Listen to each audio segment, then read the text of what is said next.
NXT starts off with Trick Williams celebrating for getting back his NXT championship. Then gets interrupted by Wes Lee, and he ends up confronting Trick Williams. Ends up basically saying that he wants a shot at the NXT championship.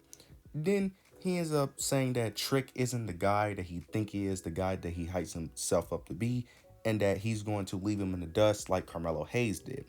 Then after that, Jey Uso comes out of nowhere. He comes out and he basically ends up celebrating with Trick Williams. He ends up them two just celebrating in the ring, and then they both start doing their catchphrases back and forth. Basically, they end up getting the crowd to both chant their catchphrases where Trick would end up doing the whoop that, and then after whoop that, they would do yeet right after.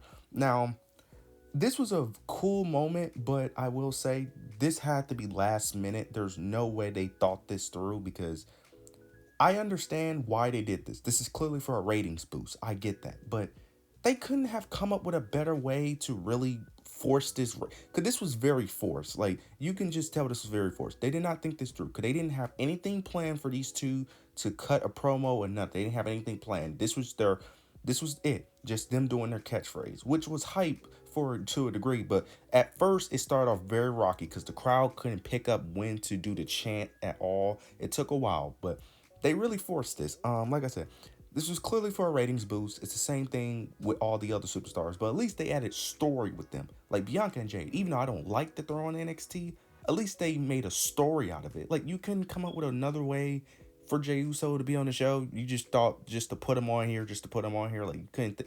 Like CM Punk last week, we all know that was a ratings boost, but at least they came up with a creative way to put him in the show by making him a special. Like, you couldn't come up with a way. Like, I like Jey Uso, but I got to give criticism where criticism is due. Like, come on, this was just not it.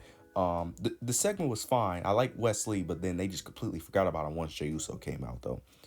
Now we end up getting a quick tag team match between Kalani Jordan, Bianca, and Jade Cargill versus Fatal Influence. Not gonna speak too much on this match. You guys pretty much knows how this match goes. The babyfaces win this match very cleanly. Basically swashed them 90% of the match. Not gonna speak too much on it because you guys already know how I feel about this. Yeah, but Jade, Bianca, and Kalani Jordan end up picking up the victory. Now we end up getting Roxanne Perez. She ends up cutting a promo. She ends up mentioning, what happened at on the first episode of CW. She ends up mocking everyone who said that Julia was going to beat her, and then she ends up mentioning her new friendship or realliance with Cora Jade. Then Cora Jade comes out. Cora Jade ends up basically kind of repeating similar things that Roxanne said about their old friendship. She ends up mentioning how people forgot about her and that she's here to make an impact, and then they basically end up kind of basically confirming their alliance with each other. Then Julia ends up coming out. She comes out towards the entrance ramp, stops for a bit, and then waits for someone to come out, which ends up being Stephanie Valkyr. Stephanie Valkyr and Julia both running to the ring, and then they both end up attacking Cora Jade and Roxanne Perez. They brawl. Stephanie Valkyr and Julia ends up getting that right hand and end up taking out Roxanne Perez and Cora Jade. Then not the WWE Championship, the NXT Women's Championship is still inside the ring. They both stare at it, and then they both picked it up at the same time, holding the NXT Championship together. This is very interesting. I'm very interested to see how they would play this out and how they would do this, because you have four women who are all worthy of NXT champion, women's champion, and it's very interesting to see how they play this out too, because I don't know how you're going to be able to book a, a very strong champion with these four women, because you have Roxanne Perez, Cora Jade, Stephanie Valkyr, and Julia. All four women are women that can easily go on a monster run, but it's going to be very hard to do that with all four of these women at the same time. Did I know there's supposed to be another, I think, New Japan wrestler that's supposed to be coming soon as well? So if you add her in the mix, it's going to be very interesting to see how they able to pull this off to make it, because I'm very interested to see how they will book this. This is very interesting. I'm very excited to see how they are going to make sure how they make all these women shine at the same time. Now we get probably the most shocking thing on the show: Tony D'Angelo versus Oberman for the NXT North American Championship. This match was great. This match was great. This match was better than their NXT No Mercy match. This match was amazing. We had some very cool spots, man. We had one spot where Oba was getting the best of Tony D'Angelo, and during the match, not Tony D'Angelo. I mean Channing Stacks ends up throwing a crowbar in the ring, trying to help Tony D'Angelo. I'm gonna be honest. This is like the second or third time Channing Stacks has did this. Are they teasing a potential heel turn with Channing Stacks eventually down the road? I may be reaching with this, but this is like the second or third time he's done this. Because I remember another time he done this where he gave brass knuckles to Tony D'Angelo as well. And it's very weird because he's the only one in the family that does this type of stuff. Tony D'Angelo doesn't cheat at all. Channing Stacks, on the other hand, keeps doing this. So I don't know if they're teasing a heel turn down the road, but it would be very interesting. But that was just very interesting to see. But Tony D'Angelo, of course, ends up declining the crowbar. Then we had another moment where Obafemi and Tony D'Angelo are outside the ring, and Obafemi ends up doing like his signature like slap where he slams the opponent, where he slaps the opponent on the ring apron.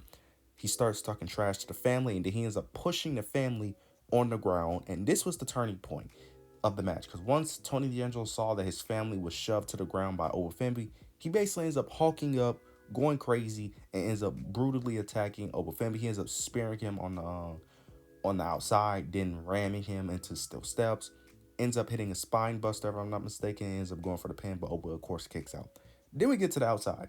Oba Femby ends up making a comeback a bit. Goes to the outside. Oba tries to power bomb Tony D'Angelo through the announce table, but Tony D'Angelo reverses it and ends up hitting a spine buster on an announce table onto Oba Femby. Brings him back into the ring, hits another spine buster, but Oba Femby ends up kicking out. Then Tony D'Angelo is shocked. He's in shock because he doesn't know what to do to finally put Obafemi away. Obafemi is up instantly getting up, and it looks like Obafemi is about to do a choke slam on Tony D'Angelo. But as he's lifting Tony D'Angelo up, Tony D'Angelo ends up jumping over Obafemi, rolling him up for the 1, 2, 3, and now he is your new North American champion. I am very shocked that they actually pulled the trigger. And I'm not mad at it. I am not mad at it. You got exactly what you needed from Obafemi. Obafemi became the longest reigning North American champion, which is exactly what he did. And they told a good story. They told a very good story with Tony D'Angelo. And the family kind of did need something to add to them because they was kind of like floundering a bit with doing random things like they did with the No Quarter Catch Crew and all that. But this is great. I don't know what's next for Obafemi though, because I don't know if you add him to the NXT championship scene. I wouldn't mind it, but I just don't know how you would play that with Trick Williams. Because I don't know if Trick Williams is gonna have another short NXT title run. But this was great. This was very shocking. I did not expect Oba to win. Oba to lose. I did not expect that at all. I can't wait to see how they play this story out because I was very shocked they actually put a trigger and have Oba Femby lost. But I'm very excited for Tony D'Angelo because I love Tony D'Angelo. Think he's great.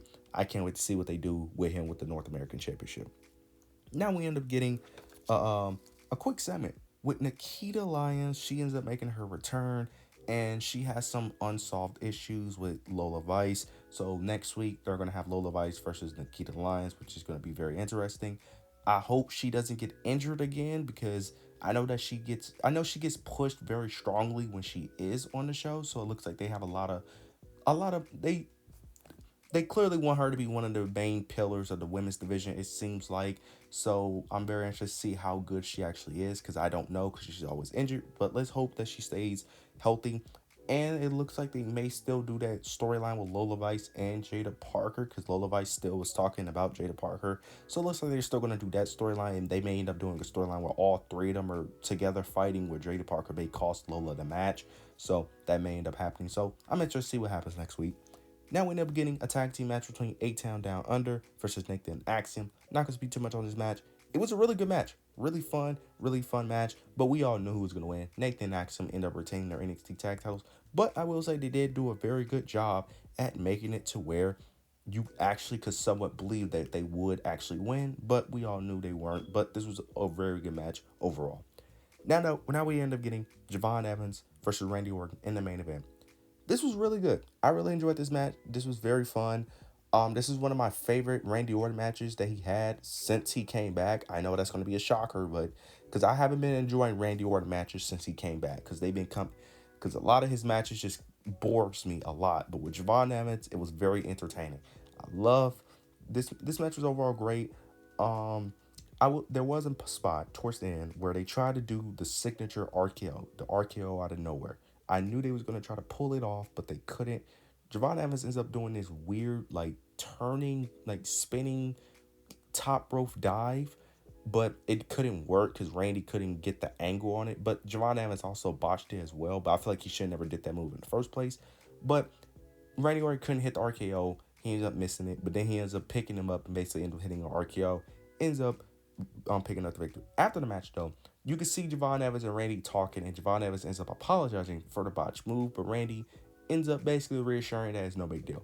Very glad that Randy has grown over the years because if you know anything about Randy, a decade or so back, this would not have been a good thing. He would not be happy about this. So it's a good thing that Randy Orton has grown from his old ways and has grown a lot and has matured a lot since those days. But overall, this was a really good match.